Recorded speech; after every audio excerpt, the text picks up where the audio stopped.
Bismillahirrahmanirrahim. Assalamualaikum warahmatullahi wabarakatuh.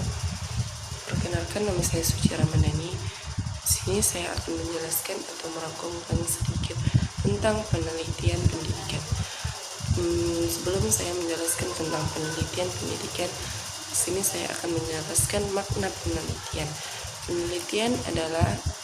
Penelitian dapat diartikan sebagai upaya atau cara kerja yang sistematis, yang terstruktur, yang dari awal permasalahan hingga akhir permasalahan kita dapat mengetahuinya, sehingga kita dapat menjawab permasalahan atau pertanyaan dengan jalan mengumpulkan data dan merumuskan kesimpulan berdasarkan data tersebut. Penelitian juga dapat diartikan sebagai proses pemecahan masalah dan menentukan serta mengembangkan batang tubuh pengetahuan yang terorganisasi melalui metode ilmiah. Selanjutnya, penelitian pendidikan.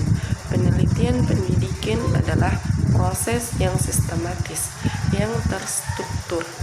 Kita untuk memperoleh pengetahuan dan memecahkan masalah pendidikan melalui metode ilmiah, baik dalam pengumpulan maupun analisis datanya, serta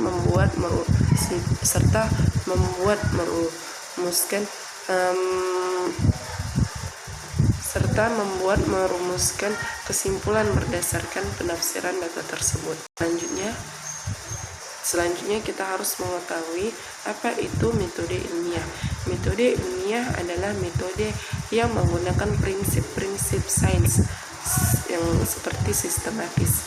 Kita harus mengetahui sebuah masalah itu terstruktur. Maksud terstruktur ini saling berkaitan satu sama lain. Selanjutnya empiris dan objektif. Dan selanjutnya kita harus mengetahui indikator sebuah masalah tersebut, indikator permasalahan yang harus kita teliti. Yang pertama adalah apabila suatu peristiwa atau fenomena yang terjadi yang menimbulkan keraguan atau ketidakpastian. Yang kedua, apabila terjadi kesenjangan antara harapan sesuatu yang diinginkan yang bersifat dasolen atau sesuatu dengan kenyataan dasiens. Yang ketiga, apabila cara-cara berpikir yang berbeda menghasilkan kesimpulan-kesimpulan yang berlawanan. Keempat, apabila terjadinya peristiwa-peristiwa yang mengancam seperti banjir, longsor, dan lain sebagainya. Selanjutnya, ada pendekatan ilmiah. Pendekatan ilmiah ini adalah pendekatan yang tidak boleh kita gunakan saat kita meneliti sesuatu permasalahan. Pendekatan non-ilmiah ini menggunakan cara yang pertama dogmatis, berdasarkan kepercayaan atau keyakinan tertentu. Yang kedua, intuitif, berdasarkan pengetahuan yang diperoleh secara tidak disadari atau tidak dipikirkan terlebih dahulu.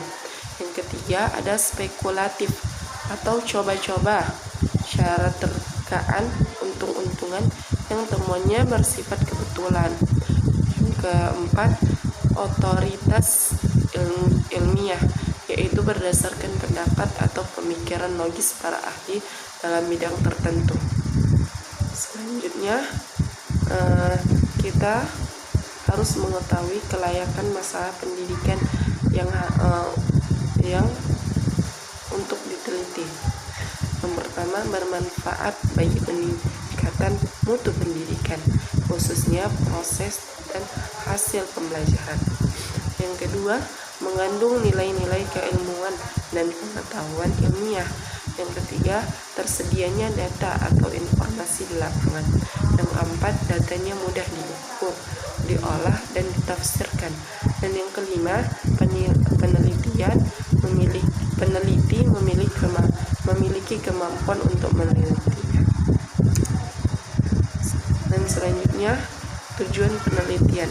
Apa tujuan penelitian itu? Hasil tujuan penelitian itu adalah untuk memperoleh pengetahuan, pemecahan masalah, atau rumusan teori-teori baru. Dan selanjutnya, proses tujuan penelitian. Yang pertama ada mencendera, mendeskripsikan, memberikan atau menggambarkan secara jelas, mencermat tentang data atau fakta dari permasalahan yang diteliti.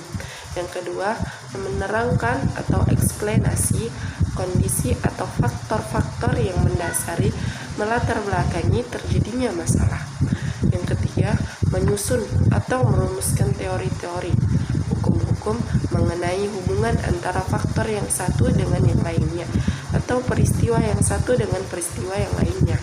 Yang keempat, membuat prediksi, estimasi, dan proyeksi mengenai peristiwa-peristiwa yang terjadi atau gejala-gejala yang bakal muncul. Yang kelima, mengendalikan peristiwa-peristiwa atau gejala-gejala yang berdasarkan temuan-temuan yang diperoleh. Selanjutnya, kita harus mengetahui karakteristik penelitian.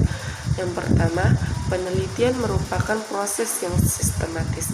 Hal ini dapat dilihat dari keteraturan, keruntunan, dan keterkaitan antara komponen yang satu dengan yang lainnya.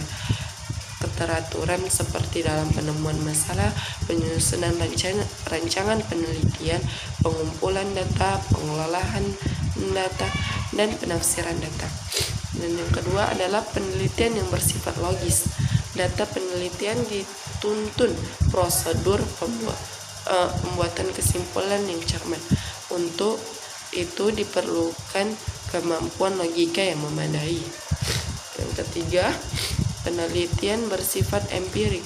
Penelitian harus didasarkan kepada data, fenomena, atau peristiwa empirik yang dapat diamati. Yang keempat, penelitian bersifat reduktif. Untuk mengambil generalisasi dalam penelitian perlu dilakukan reduksi ciri-ciri khusus dari fakta atau hal-hal yang bersifat individual menjadi bersifat umum. Redaksi yang diartikan juga sebagai proses menerjemahkan kenyataan ke dalam konsep.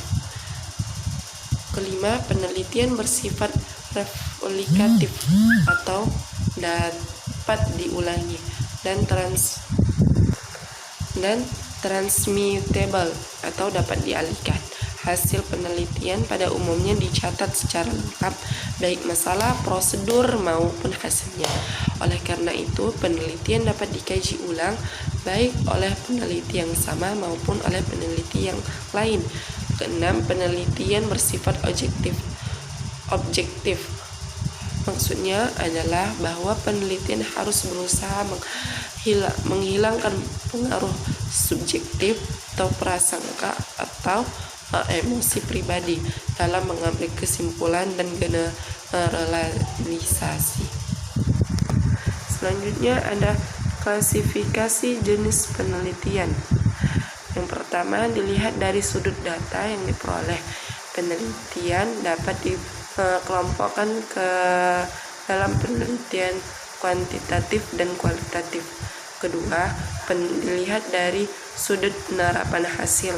Penelitian dapat dikelompokkan ke dalam penelitian dasar atau terapan. Yang ketiga, dilihat dari sudut proses atau metode.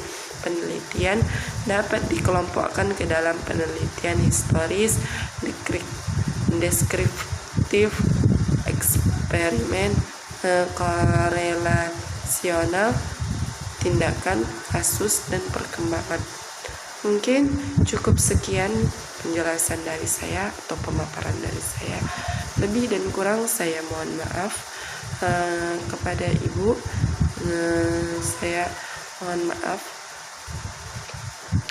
Dan saya akhiri, billahi taufiq wal hidayah. Assalamualaikum warahmatullahi wabarakatuh.